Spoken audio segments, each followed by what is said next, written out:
Hi friends, this is Ravi విడే. ఈ వీడియోలో నేను చెప్పే ఇన్ఫర్మేషన్ చాలా చాలా ఇంపార్టెంట్. ఎస్పెషల్లీ మీకు ఆటో ఇమ్యూన్ జబ్బులున్నా, లేకపోతే మీ బాడీలో ఫంగస్ కానీ ఈస్ట్ కానీ ఓవర్గ్రోత్ ఉన్నా, లేకపోతే మీకు ఆటిజం కానీ ఏడిహెచ్డితో కానీ బాధపడుతున్న పిల్లలు మీ ఇంట్లో ఉన్నా, నేను చెప్తున్న ఇన్ఫర్మేషన్ చాలా ఇంపార్టెంట్. మీకు గమనించండి అండ్ వీలుంటే వీడియోని షేర్ కూడా చేయండి. ఇప్పుడు మీకు అంటే మీ ఇంట్లో కానీ మీకు కానీ ఇలాంటి కండిషన్స్ ఏదైనా ఉన్నప్పుడు మీ బ్లడ్ యొక్క చిక్కదనం అంటే హిమాటోక్రిట్ అంటాం. ఈ హిమాటోక్రిట్ అనే వాల్యూ కానీ మగవాళ్ళలో 50 దాటి ఉండి ఆడవాళ్ళలో 44 కానీ దాటి ఉంటే మీ బ్లడ్ చిక్కగా ఉన్నట్లు లెక్క. మామూలుగా బ్లడ్ చిక్కగా ఉందంటే ఆర్బీసీ కౌంట్ కూడా ఎక్కువ ఉంటుంది. బట్ ఈ వాల్యూని మీరు బాగా దగ్గర నుంచి అబ్జర్వ్ చేయండి.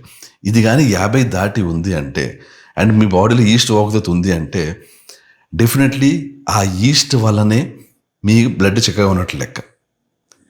ఈస్ట్ ఏదైతే మీ లంగ్స్కి వెళ్తుందో, లంగ్స్లోకి మనకు బేసికల్ ఏంటంటే మన బాడీలో స్మాల్ ఇంటెస్టైన్స్లో ఈస్ట్ ఓవర్గ్రోత్ అవుతుంది. ఓవర్గ్రోత్ అయిన ఈ ఈస్ట్ బాడీలో ఏ పార్ట్ కన్నా వెళ్ళొచ్చు. ఏ పార్ట్కి వెళ్తుంది అనే దాన్ని బట్టి ఏ కాంప్లికేషన్ వస్తుంది అన్నది డిసైడ్ అవుతుంది. లంగ్స్లోకి వెళ్తే వచ్చే కాంప్లికేషన్స్ ఏంటి? ఆటిజం, ఏడిహెచ్డి, ఇంకా బేసికల్లీ అంటే బాడీలో ఆక్సిజన్ సప్లై తగ్గితే జరగాల్సిన అన్నీ జరుగుతుంటాయి. పెద్దవాళ్ళలో ఇలాంటివి వస్తే వాళ్ళకి డిప్రెషన్, యాంగ్జైటీ, ఒక రకమైన fatigue, brain fog and erectile dysfunction, premature ejaculation ఇలాంటివన్నీ వస్తుంటాయి. ఎందుకని? ఈ ఈస్ట్ లంగ్స్లోకి వెళ్ళి లంగ్స్లో ఆక్సిజన్ సప్లై సరిగ్గా లేకుండా లంగ్స్ యొక్క పనితీరుని తగ్గించడం వల్ల ఆక్సిజన్ సరిగ్గా అందక మీ బ్రెయిన్కి కానీ మీ బాడీలో డిఫరెంట్ పార్ట్స్ కానీ ఆక్సిజన్ సరిగ్గా అందక ఇలా జరుగుతుంటుంది.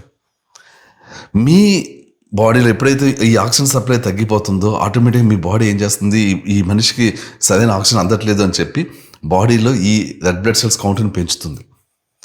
మన సాధారణంగా ఏంటంటే హై ఆల్టిట్యూడ్కి వెళ్ళినప్పుడు అక్కడ ఆక్సిజన్ సరిగ్గా అందదు. ఇప్పుడు ఫర్ ఎగ్జాంపుల్ నేను ఒకసారి కిలిమంజారోకి వెళ్ళాను. కిలిమంజారోకి వెళ్ళినప్పుడు పైకి వెళ్ళినప్పుడు ఆక్సిజన్ అందదు. అప్పుడు ఆటోమేటిక్గా బాడీ ఏం చేస్తుంది, అడ్జస్ట్ చేస్తుంది, మన రెడ్ బ్లడ్ సెల్స్ని పెంచుతుంది. అప్పుడు పెంచడం వల్ల ఏమవుతుందంటే మనకి ఎక్కువ ఆక్సిజన్ని మనం పీల్చుకోవడానికి ఛాన్స్ ఉంటుంది అనమాట.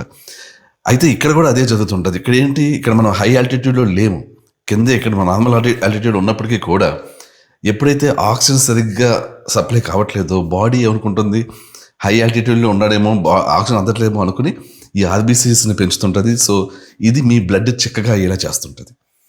బ్లడ్ చిక్కగా ఉండడం అనేది హెల్దీ థింగ్ కాదు. ఈ బ్లడ్ చిక్కగా ఉంది అంటే అఫ్కోర్స్ మీకు ఆక్సిజన్ సప్లై కావట్లేదు, మీ బ్రెయిన్ సెల్స్ అన్ని డ్యామేజ్ అవుతుంటాయి అండ్ ఎక్కడెక్కడ ఆక్సిజన్ సప్లై కావట్లేదు అక్కడెక్కడ సెల్స్ డ్యామేజ్ అవుతుంటాయి, ఎరెక్టైల్ డిస్ఫంక్షన్ ఇవన్నీ కూడా అక్కడే అవుతుంటుంది. At the same time blood చిక్కగా ఉండడం వల్ల కూడా బాడీలో డ్యామేజ్ అవుతుంటుంది. అంటే ఎక్కడ అవుతుంటుంది, మీ ఆర్టరీస్, చిక్కని బ్లడ్ ఇలా వెళ్తుంటే ఆర్టరీస్ దెబ్బతింటుంటాయి. అలాగే కిడ్నీస్ డ్యామేజ్ అవుతుంటాయి. చాలామందికి ఆటోఇమ్యూన్ కండిషన్ వచ్చాక కిడ్నీస్ పాడైపోతూ ఉంటాయి.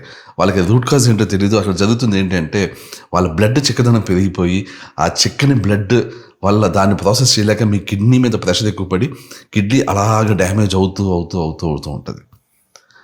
సో కిడ్నీస్ డ్యామేజ్ అవుతాయి, హార్ట్ ఇష్యూస్ వస్తుంటాయి. సడన్గా ఈ ఆటోఇమ్యూన్ జబ్బులు ఉన్న వాళ్ళు కొంతమందిలో సడన్గా హార్ట్ అటాక్లు వస్తుంటాయి. సో వీటన్నిటికీ రీజన్ ఏంటంటే ఈ చిక్కగా ఉన్న బ్లడ్.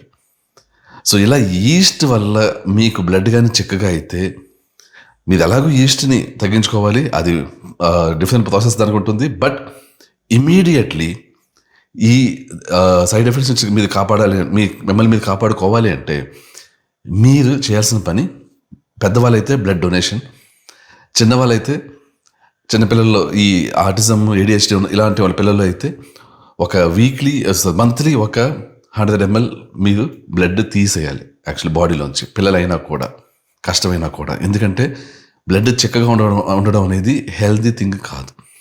పిల్లల ముందే కాదు, వాళ్ళకి ఆల్రెడీ ఆక్సిజన్ సప్లై తక్కువ ఉండడం వల్ల బ్రెయిన్ సెల్స్ చచ్చిపోతూ ఉంటాయి, వాళ్ళ తెలివితేటలు పడిపోతూ ఉంటాయి, తెలివితేటలు పెరగవు. And at the same time ఇంకా బ్లడ్ చిక్కగా ఉండడం వల్ల ఇంకా ఫ్యాటిక్, ఇంకా చిరాకు, ఇంకా నీరసం అండ్ దాంతోపాటు ఇంకా ఈ ఆర్గాన్స్ డ్యామేజ్ అవ్వడం ఇది కూడా జరుగుతుంటుంది. సో ఎప్పుడైనా సరే మీ హెమాటోక్రిట్ వాల్యూ, దీన్ని PC1 కూడా ఉంటాము, ఈ వాల్యూ కానీ ఉండాల్సిన దానికంటే చాలా ఎక్కువ ఉంటే మీరు ఇమీడియట్లీ కేర్ తీసుకోవాలి, మీరు దాన్ని తగ్గించాలి ఇమీడియట్లీ. దట్స్ ఇట్ అండి. Thank you so much. I'll catch you soon. Bye.